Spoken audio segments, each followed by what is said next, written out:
The morning sun painted the broad Dallas sidewalks with a warm light as 14-year-old Emily pushed open the heavy glass doors of Lone Star National Bank. Her school uniform felt a bit out of place among all the suits and polished shoes, but Emily's heart was pounding with a mix of pride and nerves. Today was such a big milestone for her. She would be making her very first bank deposit alone. In her backpack, tucked safely inside a folder, was a scholarship check. That piece of paper wasn't just money. It stood for the late nights, extra, tutoring sessions, and sacrifices she and her mom had made together over the past several years. Holding her documents tight in one hand, Emily made her way across the shiny marble lobby, where everything seemed so much more formal than anywhere she had been before. The employees behind the counters looked neat and focused, barely glancing up from their work. Pillars stretched up to the bright lights above, and the place echoed with the hushed conversations of Dallas professionals. Emily took a deep breath, trying to act like she belonged, like this wasn't her first experience with something so grown up. Each step felt important, and she was determined to show herself she could handle it. Across the counter stood Barbara, the branch manager of Lone Star National Bank.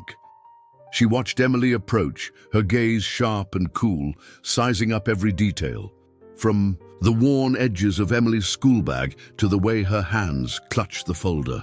At first, Barbara's professional smile was perfectly in place, but when she glanced at the amount on the check, her expression changed just a bit. Raising her voice so that it echoed down the lobby, Barbara asked, "Where did you get such a large sum?" Her question wasn't gentle.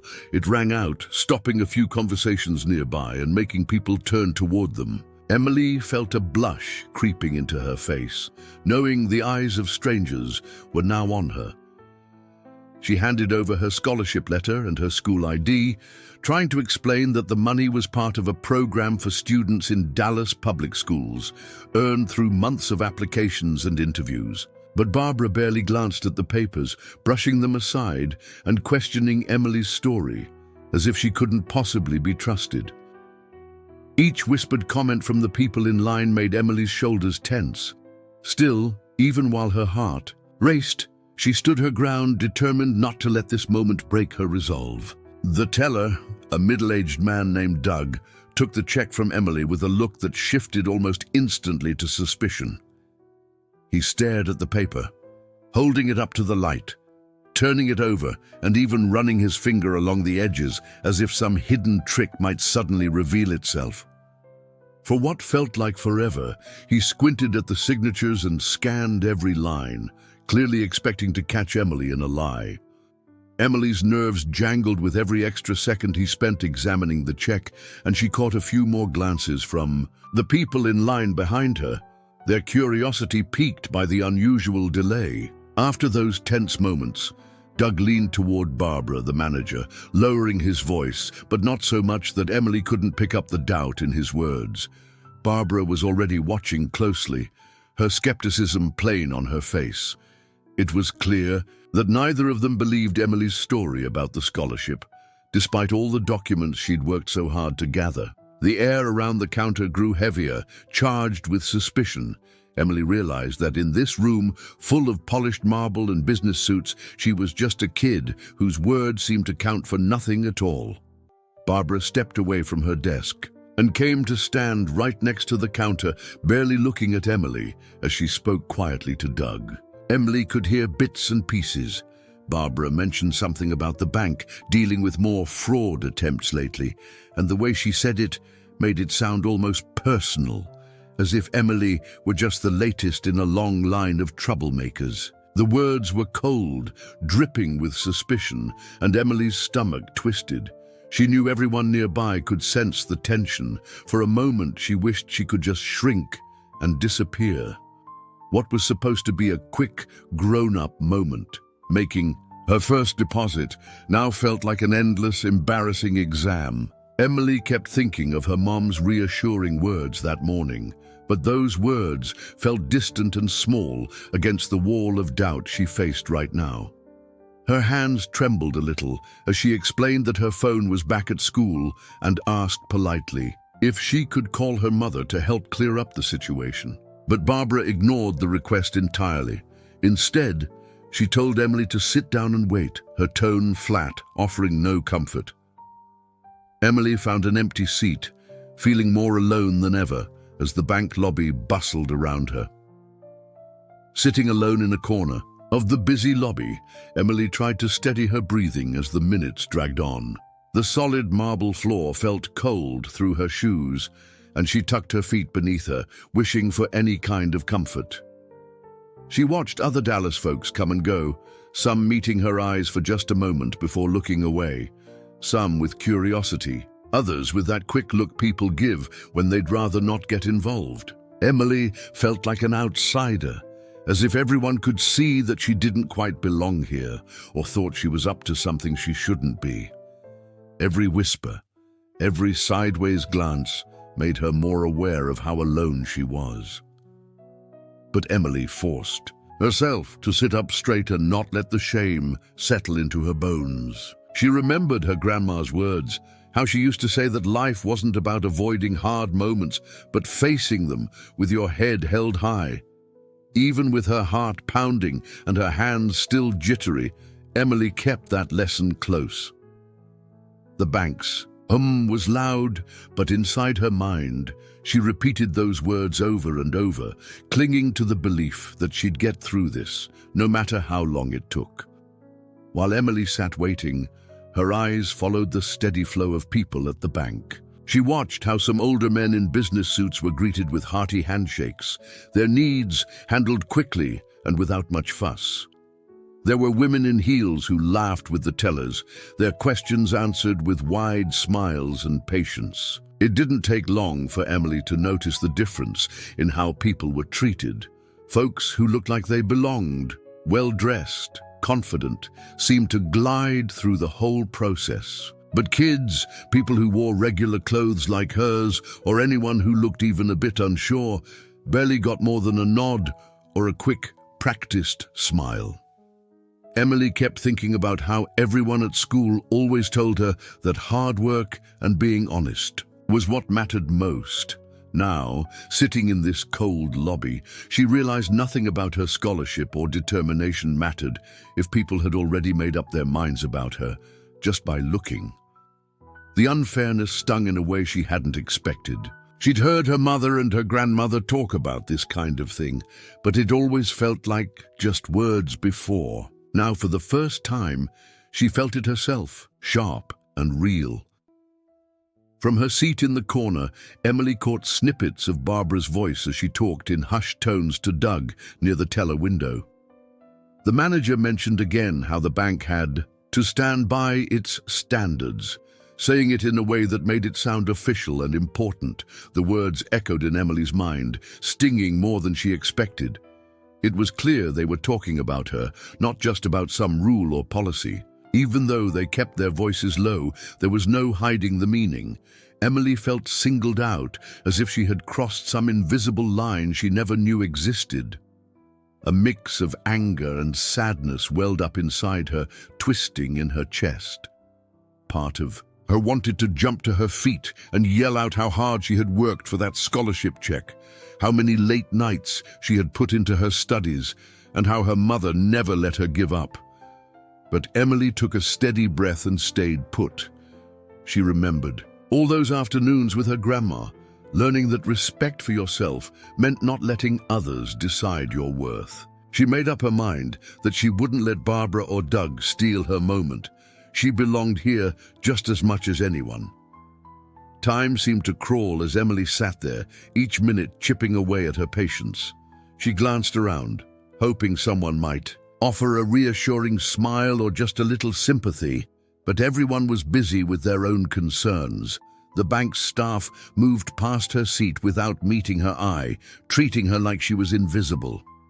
Even the other customers waiting in line acted as if her presence and the tension in the room were none of their business. The conversations around her were soft, almost as if people were trying not to notice the scene unfolding.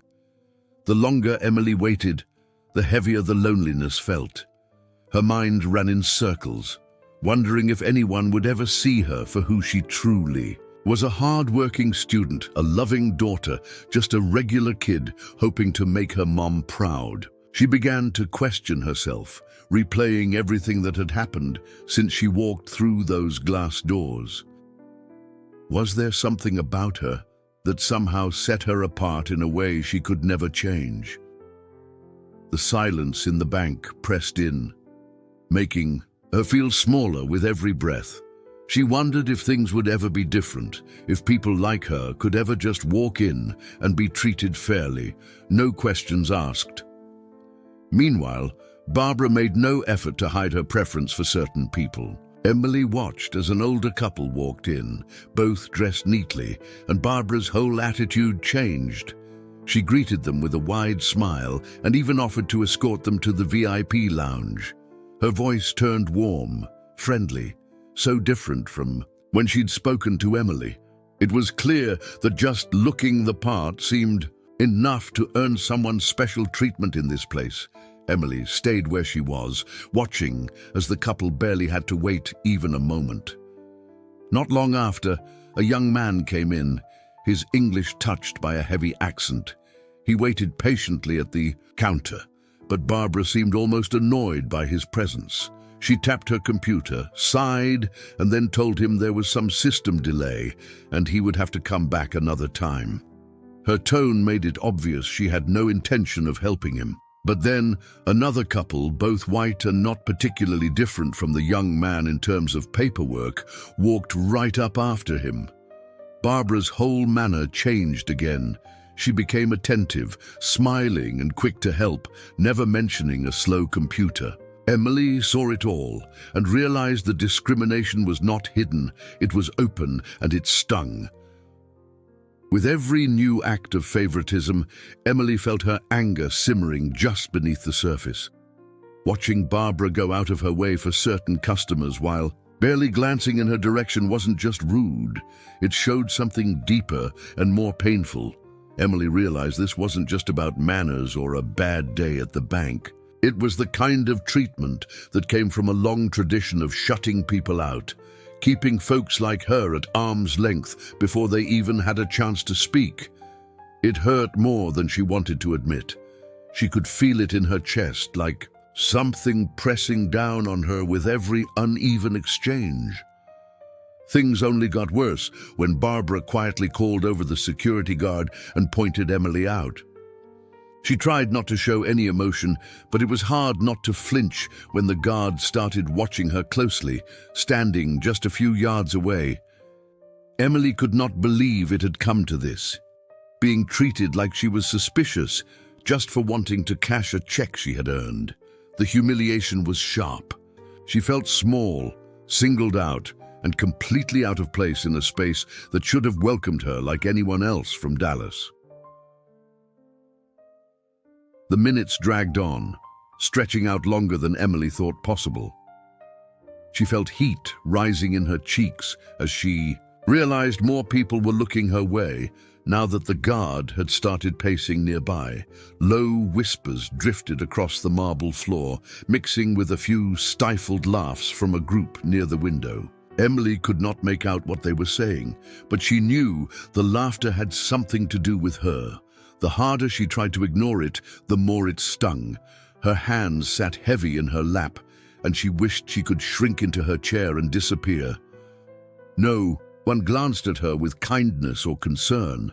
Not one customer met her eye or offered a smile, not even a quiet word of comfort. The silence from everyone else spoke louder than all the whispers. It made Emily feel truly alone. It was as if, by some unspoken rule in that Dallas bank, no one would risk standing out for the sake of someone like her. It hit her harder than she expected, this feeling that her pain did not matter, the way her discomfort blended right into a routine that most folks in that room had never had to think about. As Emily sat there, she overheard Barbara speaking, quietly to Doug, saying something about needing to get rid of her. At that moment, everything became painfully clear. This was not just some accident or an overreaction from the staff. From the way Barbara's voice turned cold and decisive, it was obvious she wanted Emily out of the bank. Barbara was not just enforcing a rule, she was making a choice to push Emily away, to make her feel unwelcome. A lump caught in Emily's throat, but the weight of the injustice made her sit up a little straighter. She realized that if she stayed silent, she would be letting them treat her however they pleased. Even though her voice felt shaky and thin, she forced herself to speak up. Emily let Barbara and Doug know, right there in front of the other customers and staff, that she had every right to be there. She told them she had earned her way, fair and square, and that she would not accept being treated any less than anyone else. Her words filled the silence in the lobby, carrying a dignity and strength that made even Barbara pause, if only for a second. Barbara's response came quick and cold. She didn't even pause to consider what Emily had just said. Instead, she looked right past her and told the security guard to escort Emily to the back of the bank. Her voice was sharp, making it clear there would be no discussion. The guard stepped forward, his face set and professional, but he did not meet Emily's eyes or say a word. As he guided her away from the lobby, a few people watched, their faces unreadable. A handful glanced away, maybe feeling awkward or guilty, but still, no one said a thing in her defense. They moved through a side hallway that smelled faintly of cleaning supplies and printer ink, away from the comfortable noise and light of the main floor. Emily's heart hammered in her chest, but she refused to let herself look down or shrink away. If anything, the rough treatment only strengthened her resolve. She understood now that this was not just about her.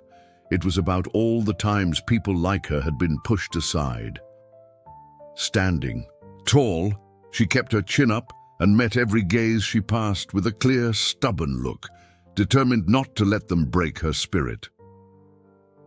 In the small, dim area where Emily was made to wait, anxiety crept up on her, and her body started to feel worn out from the stress of the day. She sat on a hard metal chair, positioned just outside the door, leading to the manager's office, a place clearly meant to keep people out of sight. The clock on the wall didn't seem to move, and every minute dragged on, forcing her to sit. With the unfairness of everything that had just happened, there was no comfort here, just harsh overhead lights and the low hum of conversations behind closed doors. To keep herself from falling apart, Emily tried to focus her mind elsewhere.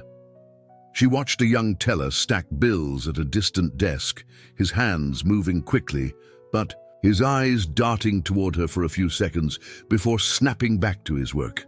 Now and then, someone from maintenance crossed the hall, nodding politely but moving on fast, as if even acknowledging her might get them in trouble. She looked for any sign, maybe a bit of kindness or a small window of hope.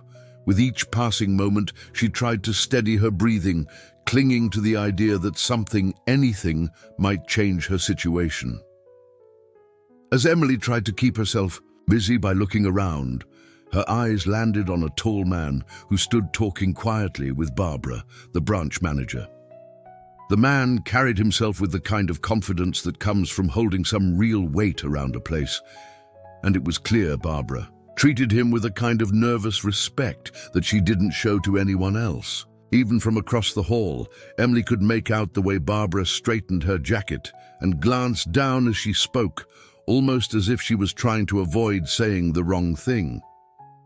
Then, Emily caught the man's name as Barbara greeted him, Mr. Harrison.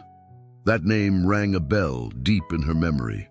Emily remembered her mother mentioning Mr. Harrison before, saying he had a lot of pull in Dallas business circles and sometimes got involved when things went sideways at the bank. Suddenly, Emily realized maybe what was going on had less to do with her than she first thought.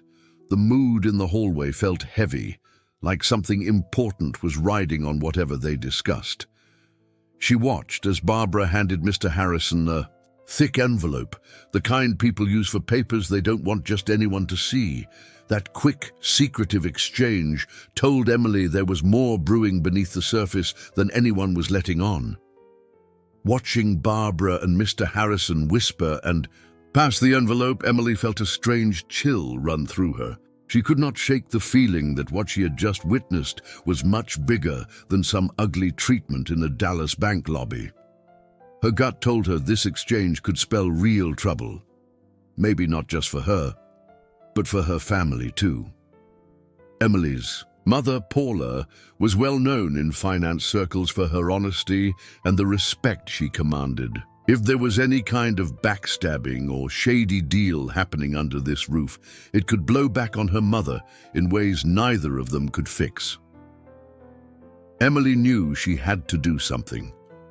Instead of letting fear take over, she pulled a small notebook from her bag and started writing down every detail she could remember.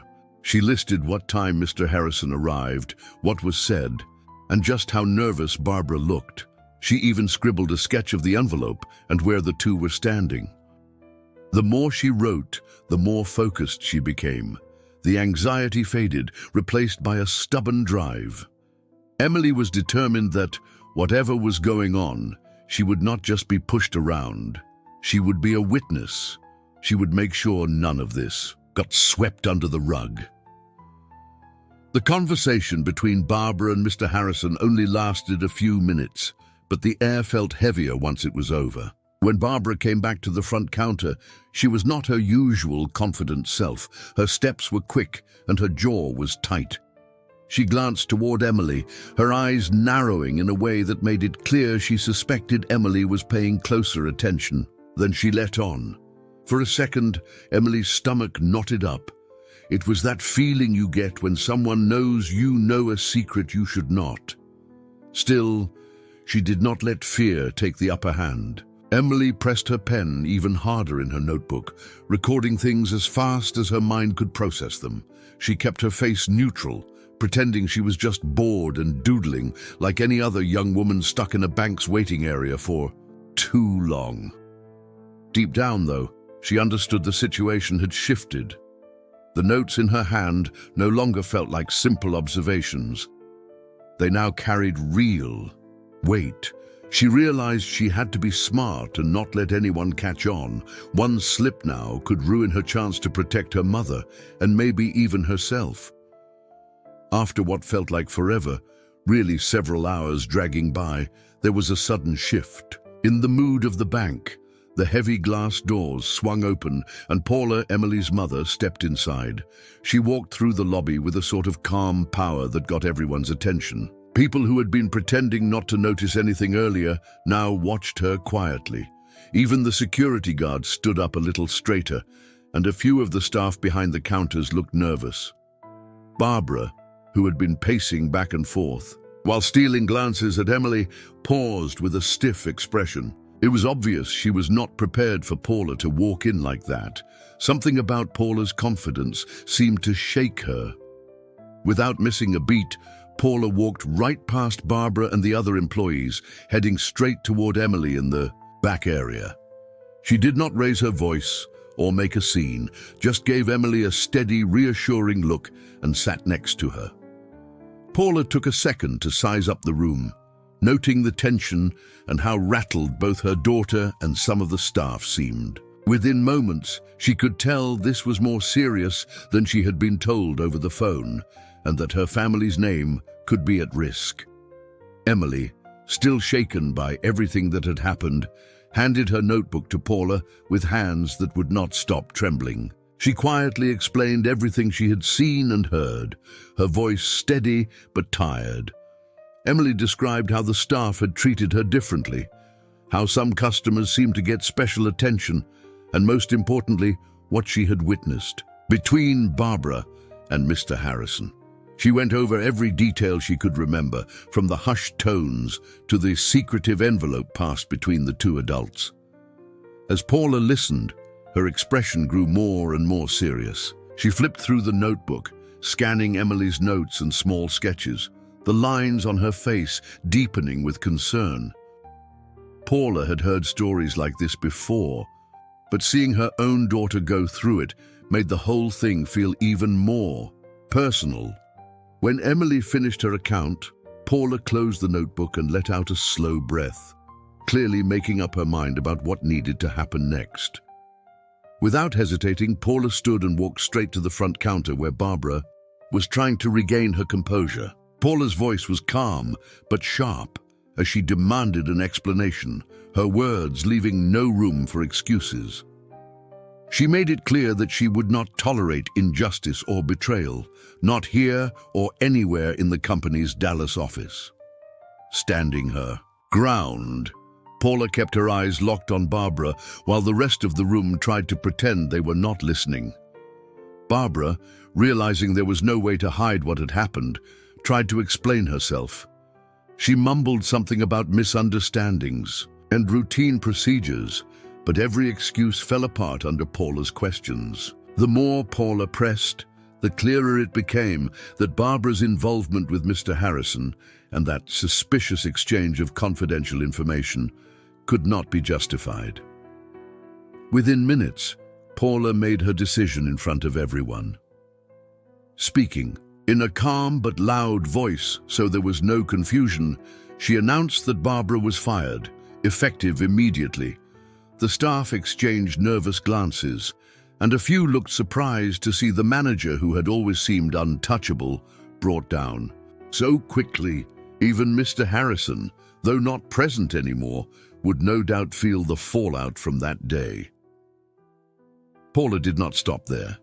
She turned to the employees and customers crowded in the lobby, announcing that big changes were coming to the Dallas branch. Discrimination of any kind, she said, would not be tolerated, and steps would be taken right away to restore trust and fairness for everyone. For Emily, that long, exhausting day now felt like a turning point. Instead of just feeling hurt, she was proud. She realized that standing up for what was right could actually make a real difference, motivating her to speak out for justice wherever she went.